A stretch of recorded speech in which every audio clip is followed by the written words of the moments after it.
అందరూ ఎంతో ఆశగా ఎదురుచూస్తున్న ఆ క్షణం రానే వచ్చేసింది. ఎస్ఎస్సీ జీడీ 2026 అఫీషియల్ నోటిఫికేషన్ రిలీజ్ అయింది. ఇదొక గోల్డెన్ ఆపర్చునిటీ. సో ఈ నోటిఫికేషన్కు సంబంధించిన ప్రతి ముఖ్యమైన విషయాన్ని ఇప్పుడు మనం క్లియర్గా తెలుసుకుందాం. అవును, కరెక్ట్. వేలాది మంది అభ్యర్థుల ఎదురుచూపులకు ఇక తెరపడింది. ఈ కలల ఉద్యోగం సాధించడానికి కావాల్సిన ప్రతి సమాచారాన్ని ఇప్పుడు మనం సింపుల్గా స్టెప్ బై స్టెప్ చూసేద్దాం. స్టాఫ్ సెలక్షన్ కమిషన్ ప్రకటించిన మొత్తం ఖాళీలు 25,487. ఇది దేశవ్యాప్తంగా జరగబోయే ఒక అతిపెద్ద రిక్రూట్మెంట్ డ్రైవ్ అన్నమాట. అయితే ఇక్కడే ఒక అసలు విషయం ఉంది. ఎక్స్పర్ట్స్ అంచనా ప్రకారం గతంలో జరిగినట్లే ఈ వేకెన్సీల సంఖ్య ఖచ్చితంగా పెరుగుతుంది.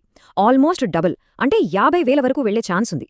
అంటే మనం అనుకుంటున్న దానికన్నా ఇది చాలా చాలా పెద్ద అవకాశం. సరే, మరి ఈ ఉద్యోగాలు ఏ ఏ విభాగాల్లో ఉన్నాయి? ఈ నోటిఫికేషన్లో ఉన్న స్పెషాలిటీ ఏంటి? పదండి ఆ వివరాలు చూద్దాం. ఈ వేకెన్సీల బ్రేక్డౌన్ చూస్తే మనకొక విషయం చాలా క్లియర్గా అర్థమవుతోంది. చూడండి, సింహభాగం పోస్టులు అంటే దాదాపు 14,000కు పైగా పోస్టులు సెంట్రల్ ఇండస్ట్రియల్ సెక్యూరిటీ ఫోర్స్ అంటే CISFలోనే ఉన్నాయి. ఇది నిజంగా అభ్యర్థులందరికీ ఒక పెద్ద గుడ్ న్యూస్. ఎందుకంటే చాలామందికి ఫస్ట్ ప్రిఫరెన్స్ CISFే ఉంటుంది. అలాంటిది మొత్తం పోస్టుల్లో 60% పైగా అందులోనే ఉండటం ఈ నోటిఫికేషన్కే ఒక మేజర్ ప్లస్ పాయింట్. ఇంకో ముఖ్యమైన విషయమేంటంటే ఈ నంబర్ ఫైనల్ కాదు.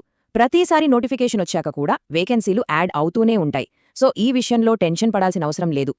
సరే, అంతా బావుంది. కానీ అసలు ప్రశ్న, దీనికి ఎవరు అప్లై చేయగలరు? అర్హతలు ఏంటి? ఆ వివరాలు ఇప్పుడు చూద్దాం. అర్హత విషయంలో అందరూ గుర్తుపెట్టుకోవాల్సిన ఒకే ఒక మ్యాజిక్ డేట్ ఉంది. అదేంటంటే January 1, 2026. ఏజ్, ఎడ్యుకేషన్ అన్నీ కూడా ఈ డేట్ని బేస్ చేసుకునే చూస్తారు. సో ఇది చాలా చాలా ఇంపార్టెంట్. ఏజ్ లిమిట్ విషయానికొస్తే జనరల్ క్యాండిడేట్స్కి 18 నుంచి 23 ఏళ్లు. అదే ఓబీసీ వాళ్లకైతే 3 ఏళ్లు రిలాక్సేషన్ ఉంటుంది. అంటే 26 ఏళ్ల వరకు అప్లై చేసుకోవచ్చు. ఇక SC/ST అభ్యర్థులకు 5 ఏళ్ల రిలాక్సేషన్. సో 28 ఏళ్ల వరకు ఛాన్స్ ఉంది. మీ డేట్ ఆఫ్ బర్త్ ఈ రేంజ్లో ఉందో లేదో ఒకసారి చెక్ చేసుకోండి. ఇక ఎడ్యుకేషన్ క్వాలిఫికేషన్ అయితే చాలా సింపుల్. ఇందాక మనం చెప్పుకున్న కట్ ఆఫ్ డేట్ అంటే January 1, 2026 నాటికి 10th క్లాస్ పాస్ అయి ఉంటే చాలు, అంతే. ఓకే, అర్హతలు తెలిసాయి. మరి సెలక్షన్ ప్రాసెస్ ఎలా ఉంటుంది? ఉద్యోగం సాధించాలంటే ఏ స్టేజెస్ దాటాలి? ఆ జర్నీని ఇప్పుడు స్టెప్ బై స్టెప్ చూద్దాం. ఈ సెలక్షన్ ప్రాసెస్లో మొత్తం 5 స్టెప్స్ ఉంటాయి. First, computer based exam. అది క్లియర్ చేస్తే నెక్స్ట్ ఫిజికల్ టెస్ట్లు. ఆ తర్వాత మెడికల్ ఎగ్జామినేషన్ ఉంటుంది. అన్నీ బాగుంటే డాక్యుమెంట్ వెరిఫికేషన్ చేసి ఫైనల్గా మెరిట్ లిస్ట్ రిలీజ్ చేస్తారు. సరే, ఇప్పుడు ఈ ప్రాసెస్లో first and most important step అంటే మన రాత పరీక్ష గురించి డీటెయిల్గా మాట్లాడుకుందాం. ఎగ్జామ్ ప్యాటర్న్ చాలా సింపుల్గా ఉంటుంది. చూడండి, మొత్తం 80 ప్రశ్నలిస్తారు. ప్రతి ప్రశ్నకు 2 మార్కులు, అంటే టోటల్గా 160 మార్కులకు ఎగ్జామ్ అన్నమాట. కానీ ఇక్కడే ఒక ఛాలెంజ్ ఉంది. ఈ 80 ప్రశ్నలకి టైం కేవలం 60 నిమిషాలు మాత్రమే.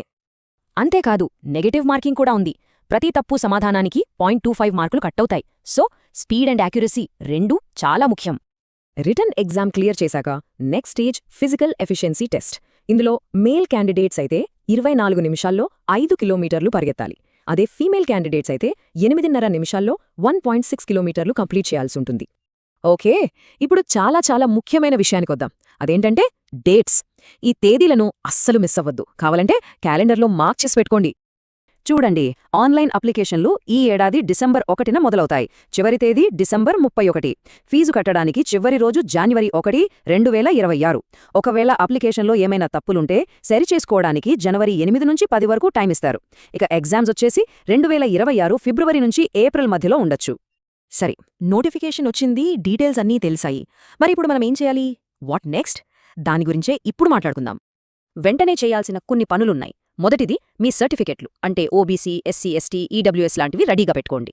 రెండోది, పోస్ట్ ప్రిఫరెన్స్ గురించి ఇప్పటి నుంచే ఆలోచించడం మొదలుపెట్టండి. ఇక మూడోది, ప్రిపరేషన్.